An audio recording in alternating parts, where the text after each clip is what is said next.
candy.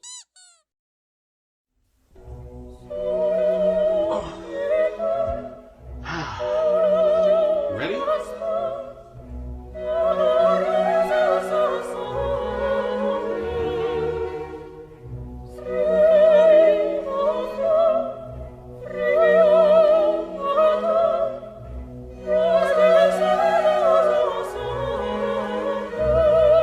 Hello and welcome to a very special episode of Monday Movie Night. I'm your host, Damian Nova, and today we will be doing a list. I am not a fan of lists. I don't really do the lists. I don't know. I do lists like on my Facebook page and everything and just, stuff. But I don't know, doing lists, especially on movies, is very hard for me because I love everything, and the YouTube really, the algorithms only respond to people who hate everything. Today I will be talking about my top 20 horror films you need to see. Now, I will only be going back to about the year 2000 because that was around the time that people were like, well, horror's dead, because everything was either jump scares or torture porn. Nothing was unique or original anymore, and the remakes, the fucking remakes, they really were cranking them out in the early to mid 2000s. I mean, they're still making them. Even though I am excited for a few of the remakes coming up, maybe not excited. Excited is the wrong word. I wanted to talk about the films that basically either didn't get a wide release because they were rated R, or they got a bad write-up, or, people didn't really see them. I will not be talking about Hereditary, The Babadook, and It. Those have been talked about ad nauseum. I love those films, but I feel like everybody's seen those. And in the next coming decades, I feel like these films will be considered horror classics. And I feel like people need to see them so that they don't look at the 2000s and 2020s as sort of a lull in horror. So it got hard. So I'm going to try to get through these as fast as possible. Again, this is a special episode, so it might be a little longer. So buckle in.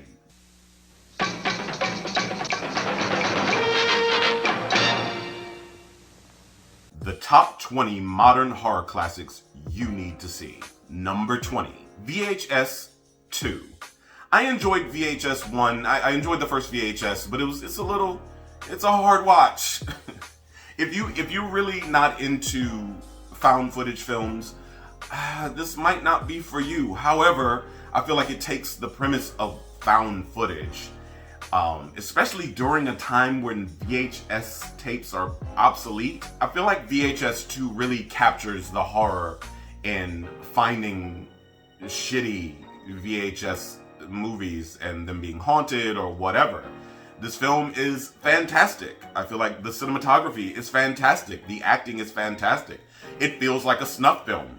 And while I would say see VHS first, I feel like VHS 2 really does the job. VHS 3 does not. It's not good. Number 19, Goodnight Mommy. Goodnight Mommy is a hell of a film. I only saw it on streaming. I don't remember it coming out at the theater in Cleveland. I didn't understand it the first time I saw it, to be honest. I was like, what is happening? It is one of those films that you need to see twice. You gotta see it twice so you understand everything that's going on. This movie is visceral. It is uncomfortable. This movie really got under my skin. Crazy little kids always get under my skin. I love crazy little kid movies because I think kids are crazy. I hate kids. I'm not going to spoil anything on this list. I'm not going to spoil a thing on this list. But Goodnight Mommy made my list because I feel like not enough people have seen it. I think it's still on Netflix. If it's not on Netflix, it might be on Shudder.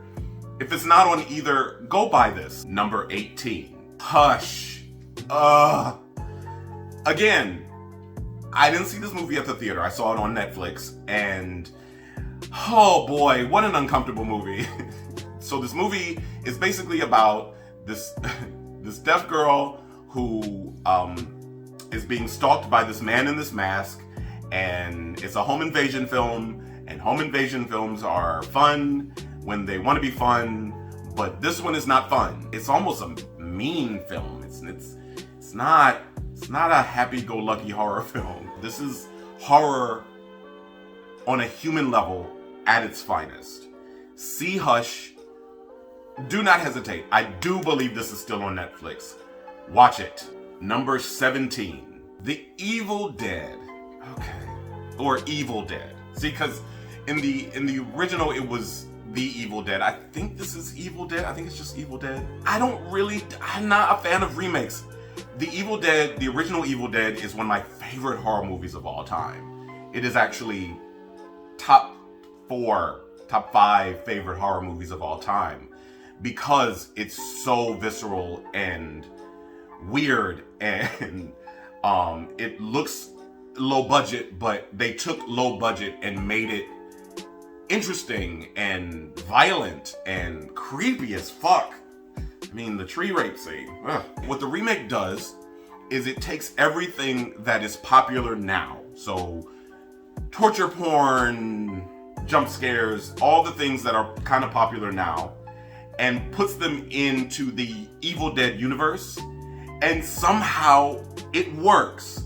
This film is not perfect, but it ain't The Omen. So when The Omen was remade, they just did it shot for shot. There was nothing unique or new about the Omen remake. Evil Dead really does new and unique things with the idea of this book. It almost feels like a direct sequel to the first one. I don't want to spoil anything. It's really good. It's got some cringy acting moments.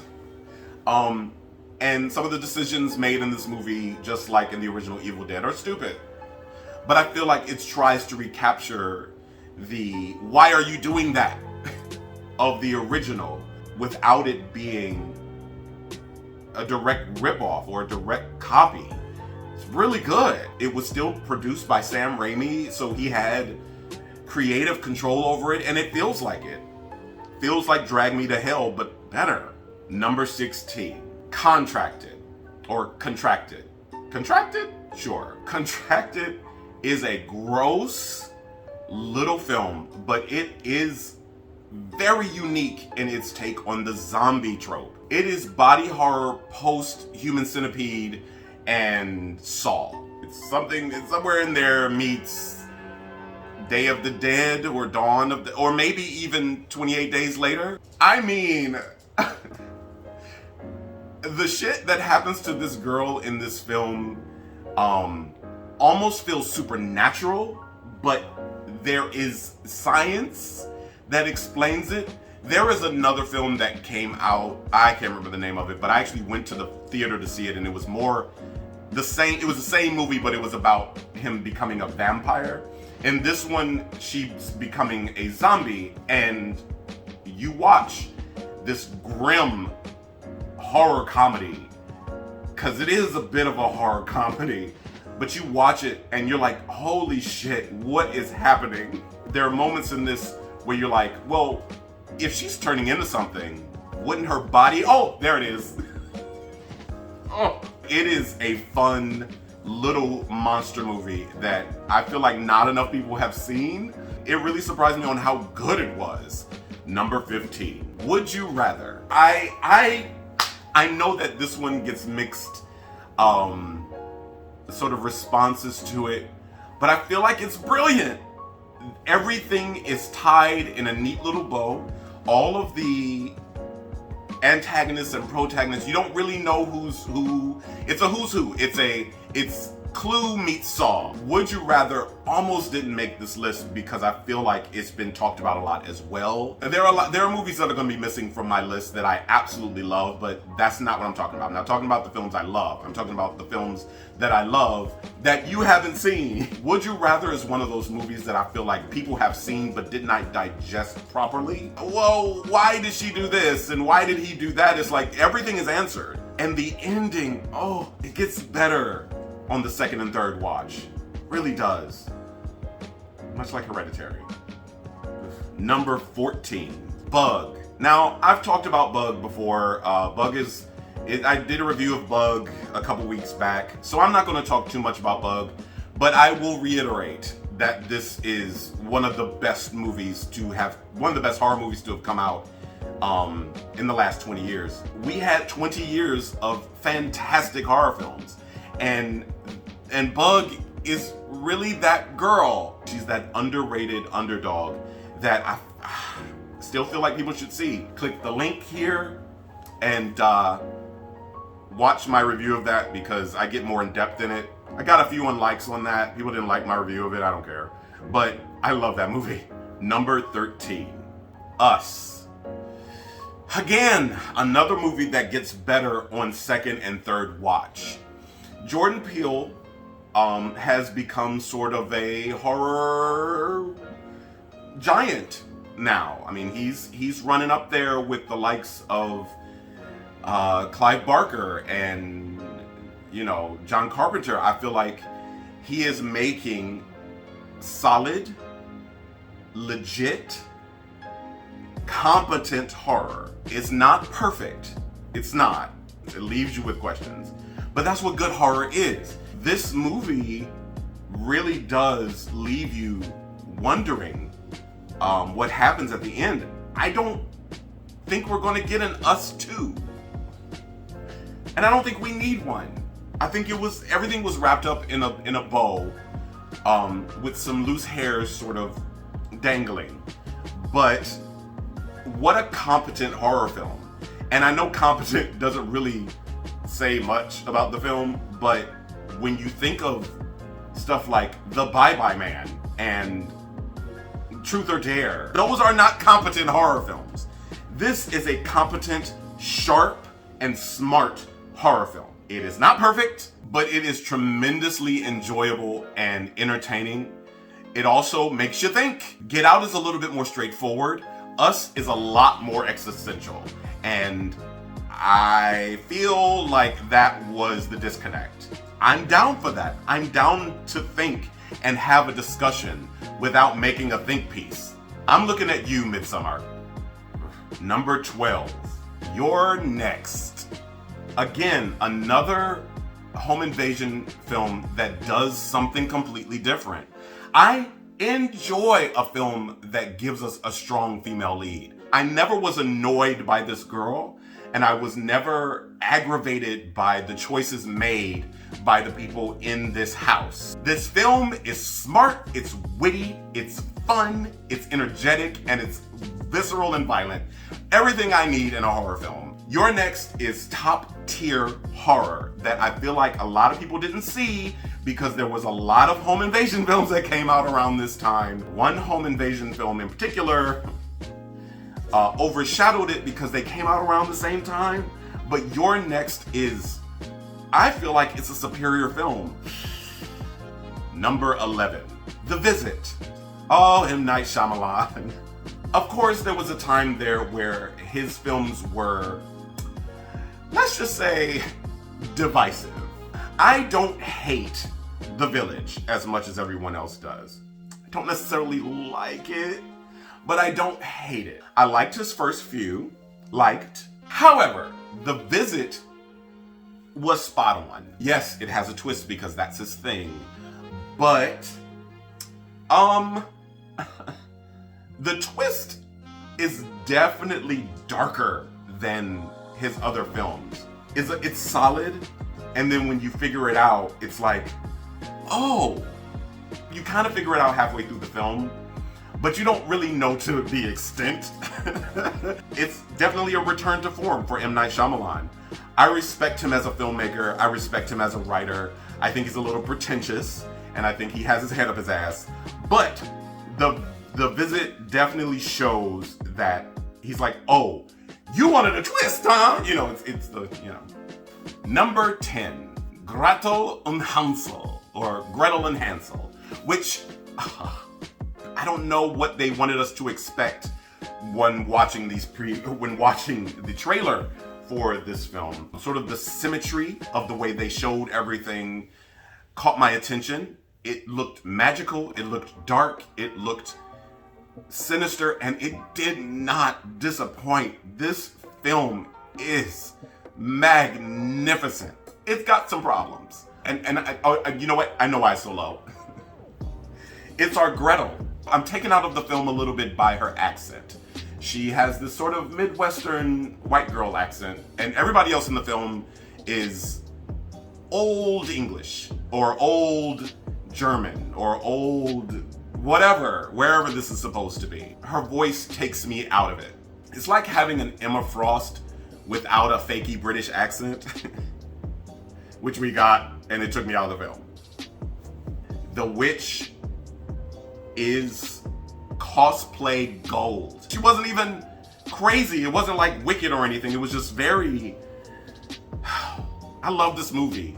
I know a lot of people don't, and it got like a really low score on Rotten Tomatoes, but don't go by the Rotten Tomatoes scores on these films. Do not. Gretel and Hansel, which I feel like also hurt the name of this film, is the name. This film is more about Gretel than it is about Hansel. It's good.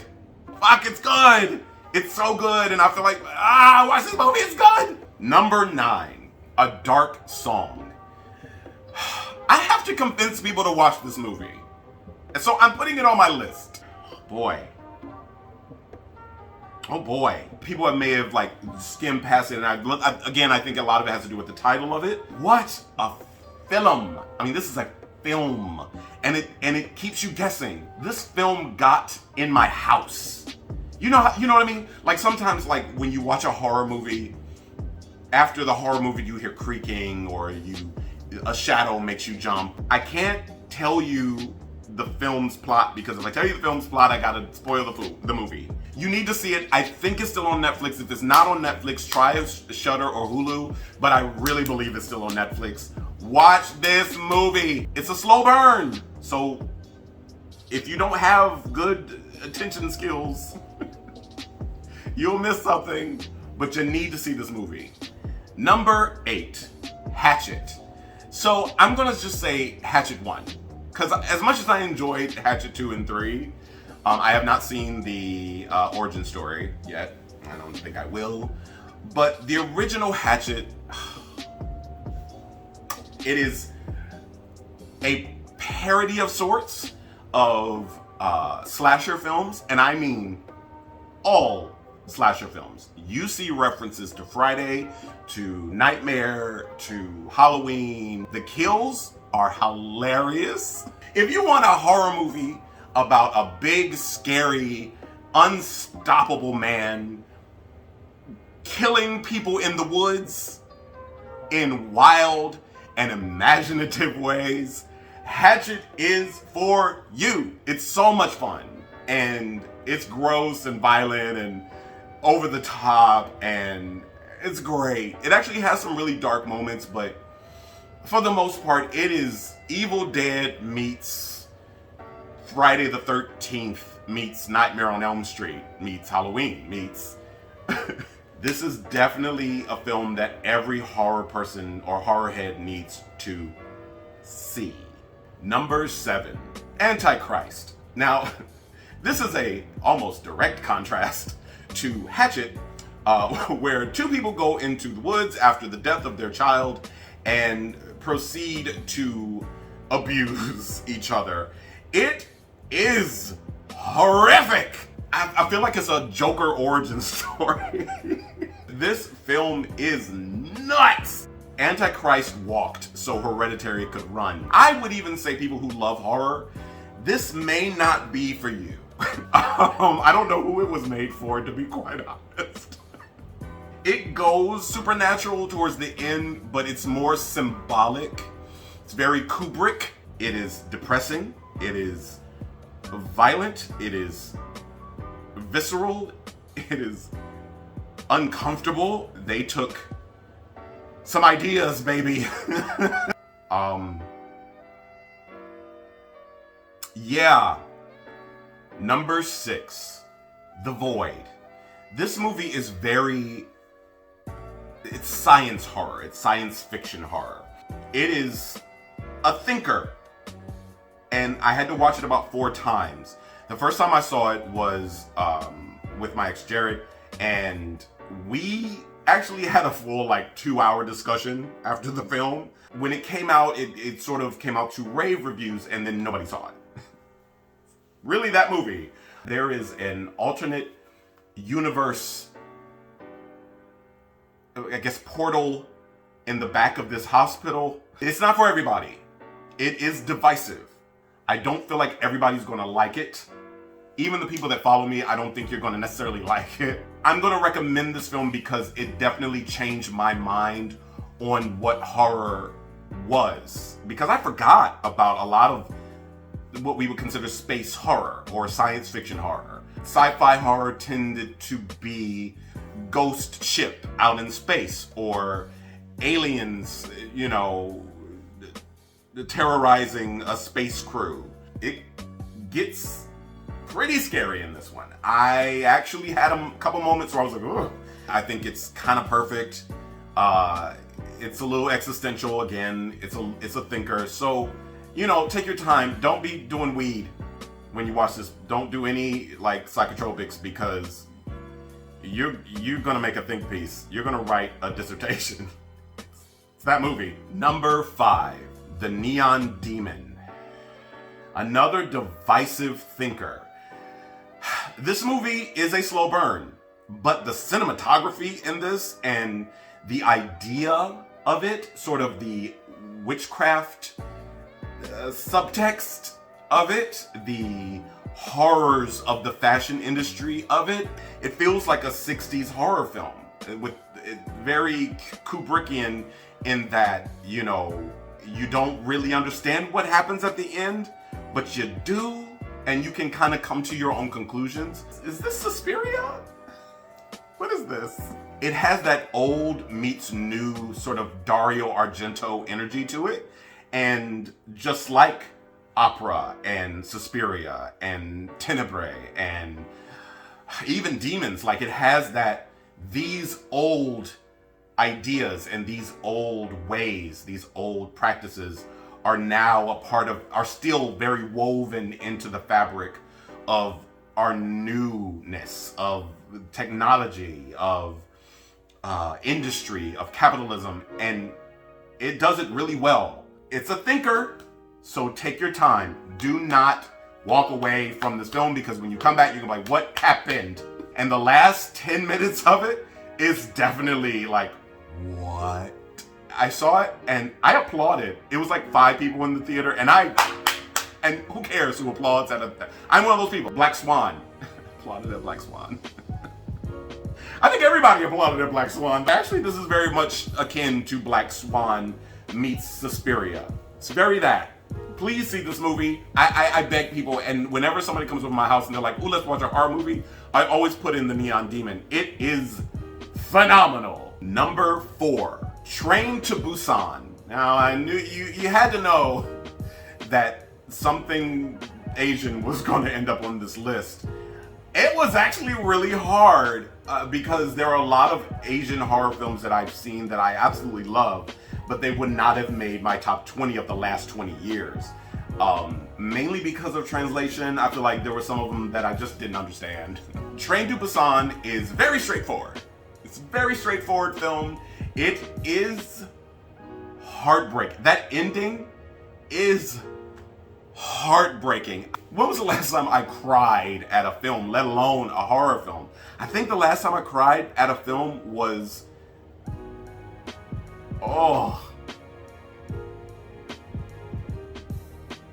it was The Crucible.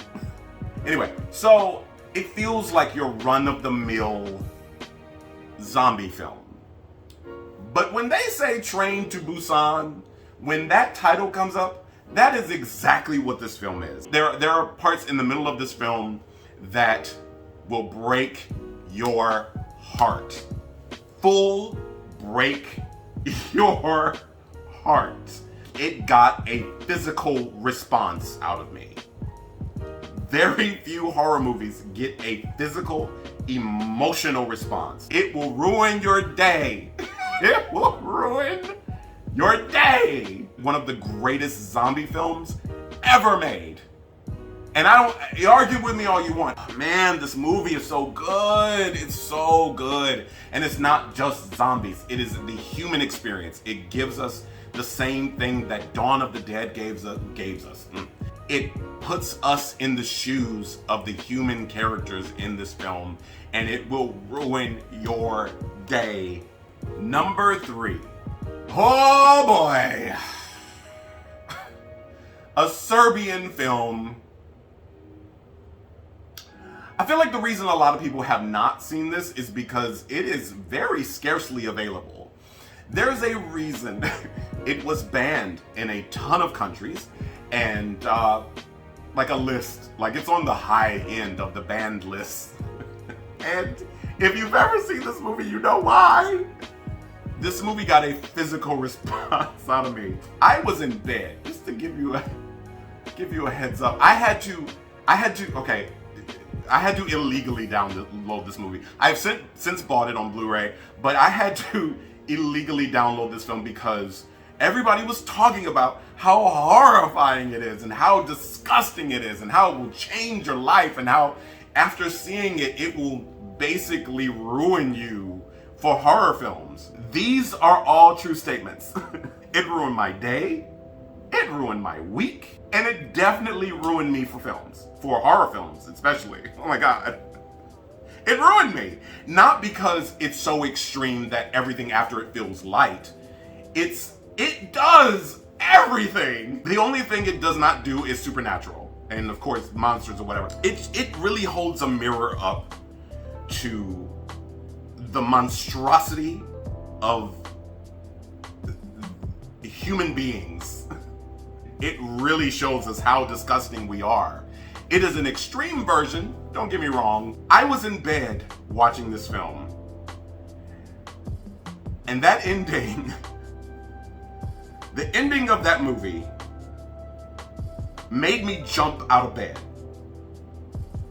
I was standing for the rest of that movie, and I mean maybe, I want to say 20 minutes, because it was like about 15 minutes left in that film, and I was standing. The movie in general, I was like, ah! Like I was literally screaming. I was in bed screaming. I'm not easily literally upset. This movie is upsetting. That's the word. That's the only word I could give you. And I tell people this, and they still go watch it. And then they tell me, and they're like, that movie has ruined my day. That movie has ruined my life. It has ruined my week. It has ruined my month. It has ruined my year. I will never watch another horror movie. However, it is impeccably shot. It is terrifically acted. It paces itself so well. And that's what makes this movie get under your skin. It's the pacing. It's the same way The Exorcist will get under your skin. It's the pacing. It takes its time to let you get used to these people. It takes its time to make you like them. And when you find out what happens to them at the ending of this movie, it's really bothersome and problematic. I want to tell you to see this movie, but it's top 3 for a reason. Number 2, Suspiria. Now here we are in remakes, and you just heard me say, I don't like remakes. I don't. I think they're a waste unless you do something different. Outside of the actual source material of the original Argento film, this movie does everything different. The original Argento film is stylish and colorful and quiet. It's a very quiet movie till the end, and it leaves you with tons of questions about witchcraft, about who the mothers are and all that. This movie gets right to it. It tells you right in the first few minutes of this movie that we are going to be talking about witches, and these dancers are witches. There is no question. And I feel like getting over that hump makes this one, and I'm going to get a lot of dislikes for this, I don't care, it makes this one superior to the original. This happens Rarely. Is the movie as pretentious and stylized as the original? Sure. Maybe even more so. But I think our brains are so accustomed to, these are the characters, this is what they're going to do, this is the end, this is how it's going to tie up. Are we going to get a sequel? You know, we're so used to that. I feel like the Conjuring verse has really fucked us in the last 10, 15 years about horror. The first one is good. After that, they're trash. I don't care what anybody says. The Annabelle movies are trash. The Conjuring 2 is trash. The Nun is trash. The movies are trash. The only good one was the first one. I'm not excited to see the rest of these films. I'm just not. But I feel like they have ruined us. Maybe even the Insidious series has ruined us, because the Insidious series, of course, is like, oh, and Stinger at the end because we're going to get a sequel. You know, and I feel like that ruined Sinister. Sinister was fantastic till the ending. It was like, what is this? Why is Bagul in my face right now? I feel like we're so conditioned to expect sequels. We don't look at good films for what they are. And I feel like that's what happened to Gretel and Hansel. I feel like that's what happened to Suspiria. Yes, it's a remake. But the people that have never seen the original would know. And I feel like that's important to a remake. The Blob did it well. The Fly, The Thing. Those films are great. Invasion of the Body Snatchers even. I feel like those films are great because they took the original message of the film and they took the idea and the characters and they plopped them in this new situation. Suspiria does that. It is stylized. It is intriguing. You never want to look away from it. There is a scene in this film that I rewound about 10 times because it's so visceral, but at the same time, it's beautiful and artistic and angry and grim, and you don't see it coming. And the ending, the last 15, 20 minutes of this movie is bananas. It feels like a book.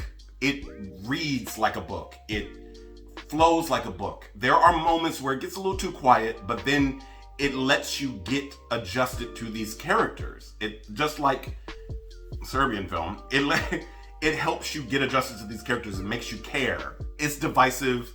I'm gonna tell you something. Most of the people that dislike Suspiria are white dudes. Not really sure why that is. Misogyny. But it could very well be we sympathize with all of the women in this film. We want everybody to sort of make it out. We love everyone and we want everybody to be good, and they're not at the end of this. They're not. Do not watch this remake expecting the original. It's not what it is. You want to watch a remake that is exactly like the original? Watch The Omen.